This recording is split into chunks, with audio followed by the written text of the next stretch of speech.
আসসালামু আলাইকুম ওয়া রাহমাতুল্লাহি ওয়া বারাকাতুহু। ইরাকের এক বিখ্যাত আলেম দ্বীন মালিক বিন দিনার রহমতুল্লাহি আলাইহি একবার তিনি এক বিশাল মাহফিলে বক্তব্য দেওয়ার জন্য দাঁড়ালেন। এক শ্রোতা বলে উঠলেন, আপনার বক্তব্য শুরু করার আগেই আমাকে একটি প্রশ্নের উত্তর দিন। তখন মালিক বিন দিনার রহমতুল্লাহি আলাইহি তাকে প্রশ্ন করার জন্য অনুমতি দিলেন। বয়স্ক সেই শ্রোতাটি বলে উঠলেন, আজ থেকে প্রায় 10 বছর আগে আমি আপনাকে মাতাল অবস্থায় পড়ে থাকতে দেখেছি। আপনি সেই অবস্থা থেকে ফিরে এলেন কিভাবে এবং এই ওয়াজের ময়দানে আপনি কিভাবে এলেন? তখন মালিক বিন দিনার রহমতুল্লাহি আলাইহি কিছুক্ষণের জন্য তিনার মাথাটি নিচু করে রাখলেন।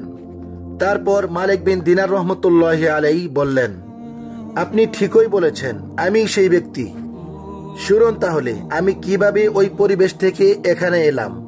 একদিন এক শবে কদরের রাতে মদের দোকান বন্ধ ছিল, কিন্তু ওই দোকানদারকে অনেক অনুরোধের পর তার কাছ থেকে এক বোতল মদ নিয়ে আমার বাসায় চলে আসলাম। আমি তার কাছ থেকে মদ নিয়ে আমার বাসায় গিয়ে খাবো এই শর্তে তার কাছ থেকে মদ নিয়েছিলাম।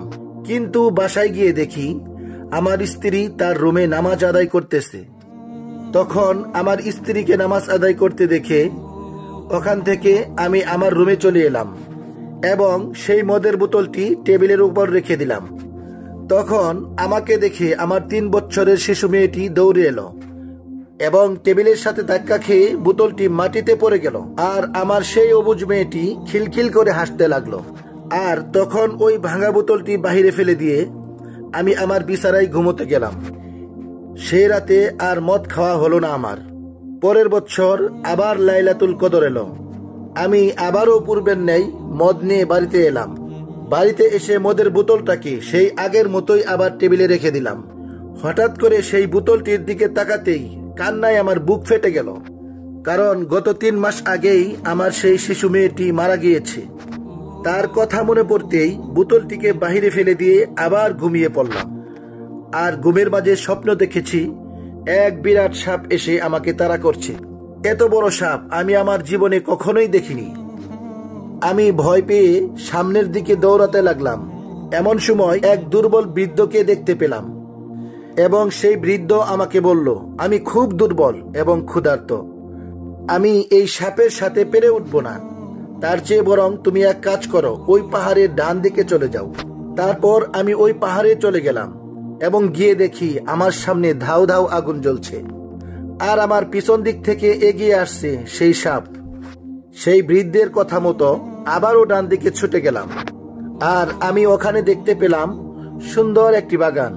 আর ওই বাগানের মধ্যে ছোট ছোট বাচ্চারা খেলাধুলা করছে এবং সেই বাগানের গেটে একটি দারোয়ান দাঁড়িয়ে আছে। তখন আমাকে দেখে দারোয়ানটি বলে উঠল, বাচ্চারা দেখো তো এই লোকটিকে, একে তো এই সাপটি খেয়ে ফেলবে, নয়তোবা আগুনে ফেলে দিবে। তখন সেই দারোয়ানের কথা শুনে ওই বাচ্চাগুলো ছুটে এলো আর ওই বাচ্চাগুলোর মাঝে আমার মেয়েটাও ছিল। আর তখন আমার মেয়ে এসে আমাকে ডান হাত দিয়ে জড়িয়ে ধরল এবং বাম হাতে থাপ্পড় দিয়ে সেই সাপটিকে দূরে ফেলে দিল। আর অমনি সাপটি চলে গেল। আমি অবাক হয়ে গেলাম এবং বললাম, মা তুমি এত ছোট আর এত বড় সাপ তোমাকে ভয় পায়? তখন আমার মেয়ে বলল, আমি জান্নাতি মেয়ে আর জাহান্নামের সাপ আমাকে দেখে ভয় পায়। তখন মেয়ে বলল, আব্বা এই সাপটিকে তুমি চিনতে পারছো? আমি বললাম, না মা। তখন মেয়েটি বলল, বাবা এ তো তোমার নফস। নফসকে তুমি এত বেশি খাবার দিয়েছো যে সে আজ এত বড় এবং এত শক্তিশালী হয়েছে। সে তোমাকে আজ জাহান্নাম পর্যন্ত তাড়িয়ে নিয়ে এসেছে। তখন আমি আমার মেয়েকে বললাম, পথে এক দুর্বল বৃদ্ধ আমাকে এখানে আসার রাস্তা দেখিয়ে দিয়েছে, সে কে? মেয়ে বলল, তাকেও চিনোনি? সে তোমার আত্মা, সে তোমার রূহ। তাকে তো কোনোদিনও খেতে দেওনি তুমি। সে না খেয়ে এতই দুর্বল হয়ে পড়েছে যে কোনো রকম বেঁচে আছে।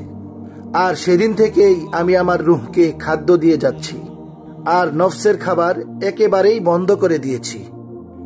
চোখ বন্ধ করলেই সেই ভয়াল রূপটিই দেখতে পাই আর দেখি আমার রূহকে, কত দুর্বল, হাঁটতে পারে না। আর এই কথাগুলো বলেই মালিক বিন দিনার রহমতুল্লাহি আলাইহি ঝরঝর করে কেঁদে ফেললেন। আল্লাহ তাআলা আমাদের সকলকে বুঝার তৌফিক দান করুন, আমিন। আসসালামু আলাইকুম ওয়া রাহমাতুল্লাহি ওয়া বারাকাতুহু।